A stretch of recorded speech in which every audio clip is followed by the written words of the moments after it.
wala pa kanina. Sabi na ng sunglitan kanina, meron ng kabusugan sa mga awitin. Amen. Kaya, alamat na yung mga awitin nating inawit, yan ang awit makalaki. Patikim ng langit.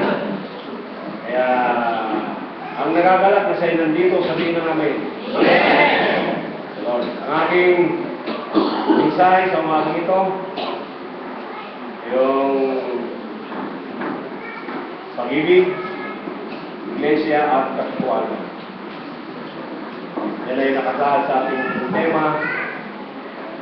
At sana maunawaan ito ang bawat isa. Yung pag-ibig nito, yan ang pag-ibig makadiyos. Yung iglesia, kailangan maunawaan natin yan. At ang katotohanan na ating natagpuan. Ito'y napakahalagang mga sangkap para makita sa buong mundo ang matagumpay ng iglesia. Napakaraming mga taong nalilito tungkol sa iglesia. Kaya naging bunga, maraming nagtatayo ng iglesia. Di ba daming iglesia na itinayo ng mga tao?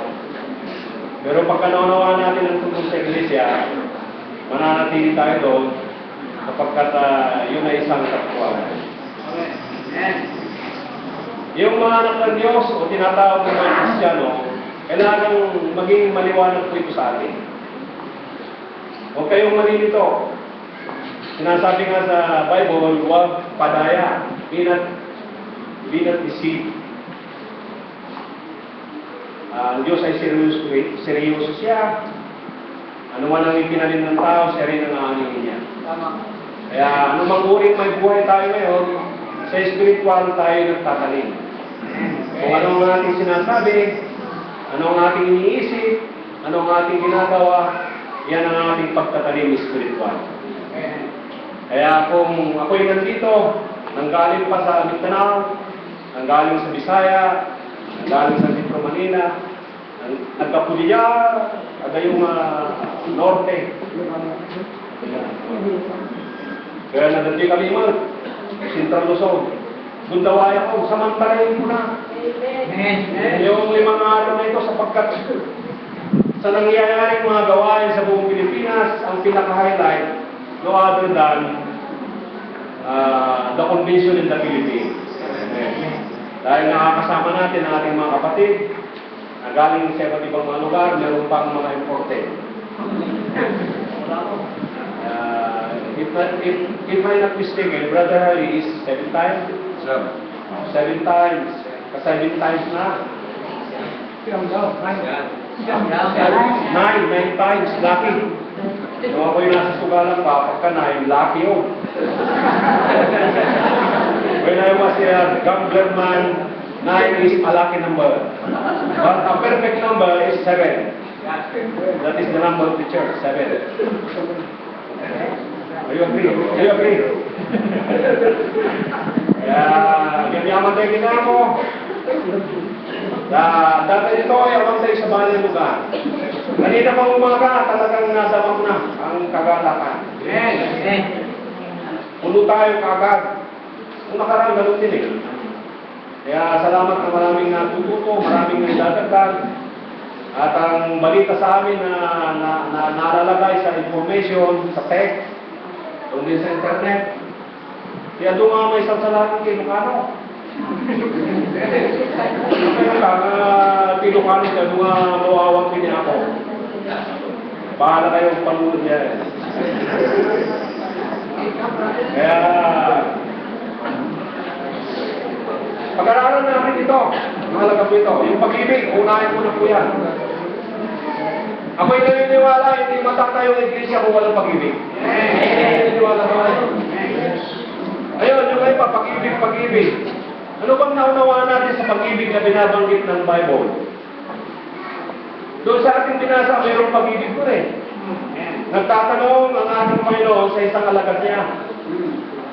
Maaaring, kung alagad kayo ngayon, ilagay niyo yung pangalan nito. Maaaring ako yun, Rudy. Iniibig mo ba ako kaysa sa mga pagkain? Ang tinutukan din sa mga kayo eh. Kasi Hindi nakapamigatan. Intudunan niya ako. Mas ayat ka na kani kaysa kadagito. Anya na dagidan. Dagilitin nanda, dagiling material. Nakakalungkot, napakaraming mga tao, mas iniibig sila yung material kaysa sa mga espiritual na mga bagay. Kung gusto nyo maging maligaya ang buhay nyo, sapagkat karanasan namin yan, karanasan ng lahat ng ministro, pagka inibig natin ang higit, ang spiritual kaysa mga material, magtatagumpay tayo. Magiging maligaya ang buhay natin. Lord, mawatan mo ka na si Tagalog. Sunga. Natanagsak ka. Ang pag-ibig nito, sa pag-aaral namin, dahil hindi naman tayo original diyan, tinuturo noon ng mga tagapagturo, ng mga nauna. Ang tanong daw ng ating Panginoon tungkol sa pag-ibig na ito, tinatawag nilang agape. Pero ang isinasagot ni Pedro, hindi agape. Serious. Yan po ang ating isang guro na tinawag ng ating Panginoon.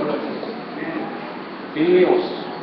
Sana kung nagtatanong ng ating Panginoon, agape, naunawa natin ang ating isasagot, nagdanunan ngayat ng langit. Amen.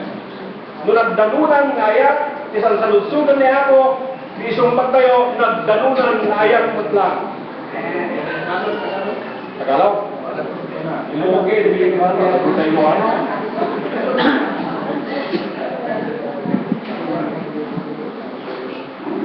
Kaya tinawagsak, ang pag-ibig na ito ay napakatakila. Yung tinatawag nila na kapila. Kaya ang ginamit sa John 3:16, for God so loved the world, Amen. that He gave His only begotten Son. That whosoever believeth shall not perish, but have eternal life. Eternal life. Everlasting life. Amen. Kas talauna iti pananayon ti Diyos ti lubong. Ngayon na ti anak nga bubugtong, tapno amin nga mamatiking kwanas na nga madusa no dikit at gabiyak na nagdanayon. Yan ang agapila galing sa Diyos po yan, mga kapatid. Saan agayat tayo? No dikit ti Diyos muna nga inayat na tayo. Kaya walang mangyayari kung walang pag-ibig. Walang malalalang kung walang pag-ibig. Si Apostol Pablo, sinabi niya ang pinakadakilang katangian sa lahat ng katangian, alam niya, walang iba kundi yung pag-ibig. Binasa kanina yan sa devotion natin. Chapter 13, doon sa last niya. Ang pinakadakila sa ito ay ang pag-ibig. Yan ang pag-ibig mga Diyos. Dahil meron tatlong uri ng pag-ibig. Yung tinatawag nilang agape, Phileo, at saka yung eros. Yung eros, yun ang pag-ibig makalaman. Ano yan? I love ice cream. I love you, makakasalang kita. Di ba?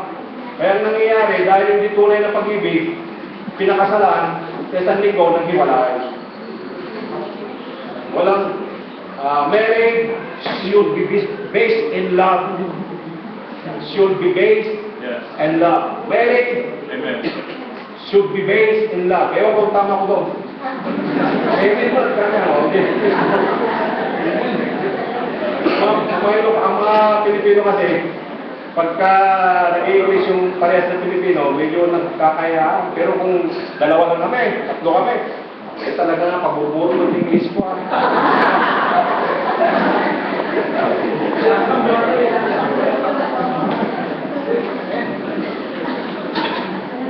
Yung Phileo, yan ang natural na pag-ibig. Kagaya ng mga manok, meron silang natural na pag-ibig. Binabanggit nila ng ating Panginoon, baka masama ang tatay nyo, ang nanay nyo, kung humihingi yung anak ng itlog, hindi niya bibigyan ng alakdan. O ano, kung isa pa, ahas, kanin ko na eh. Humihingi ng tinapay, hindi niya bibigyan ng ahas. Yan ang Phileo love. Kaya yung Pilipos, hango sa salitang Pileos, yung mga taga-Pilipos, mga magkakapatid yan na may pag-ibig. Sa inyo, yung Pilipos. Kaya, salamat sa Panginoon. Si Diyos, ipatanggap na kayat na. Hindi ito managbason tayo na tayo natin sa Yesu Cristo. Amen. Ipinagtatagubilin ng Diyos ang kanyang pag-ibig na bagamat na tayo makasalanan ng ating Panginoon namatay na. Namatay siya. For God commended His love while we were sinners, God of Christ died for us. Amen. Praise the Lord. Tingnan nyo, i-demonstrate ng Panginoon ang kanyang pag-ibig. Kaya sinasabi doon sa Tito na pakita ang biyaya ng Diyos sa lahat ng mga tao. Yes. Amen. Ibig sabihin, wala nang madadahilan. Amen. Mga kapatid, pagka hindi nyo nadadama ang pag-ibig na ito, lugi po kayo. Lugi po kayo. Kaya mula na aking natakwa ng ating Panginoon, nadama ko na yung pag-ibig na ito. Kaya iningatan ko po ito sa tulo niya. Amen. Kaya sa ngayon, way back 1986, January 22, God saved us from my own sin. Tama ba yun?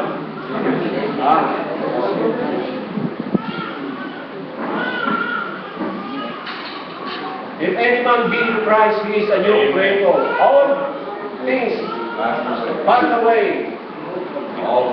And all things become new. Amen. Yan ang nangyari sa inyo ang lingkod. At ganoon din sa mga ministro na kapiling namin ngayon. Sapagkat yung pag-ibig na yan, yan ang naging dahilan para maligtas tayo. Amen. Yung kayo niya, kanyang bukong gana. Ngayon, doon sa Roma chapter 5, yung pag-ibig na yan ay ibubuhos ng Diyos sa puso ng mga Kristiyano. Kaya nga inuutusan, magmahalan kayo. Amen. Doon sa 1 John chapter 4, agin na yan ayat kayo, pati Diyos kat ayat. Kaya tayo nakakaibig sa ating mga kapwa. Naiibig din natin ang Diyos higit sa lahat dahil ang pag-ibig na agape, ibinuhos niya sa puso natin nung tayo'y tumanggap sa Kanya. Amen. Amen. Anong tumanggap? Yung nagsisi, sumampalataya sa mahal na dugo ng ating Panginoon. Hindi lang tayo pinatawad, binigyan pa tayo ng bonus, binago ang ating buhay, kasabay na ibinuhos yung pag-ibig na yan.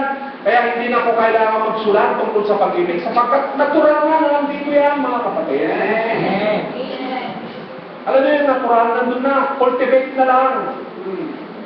Amen. Pasalamatan natin ang Panginoon. Dahil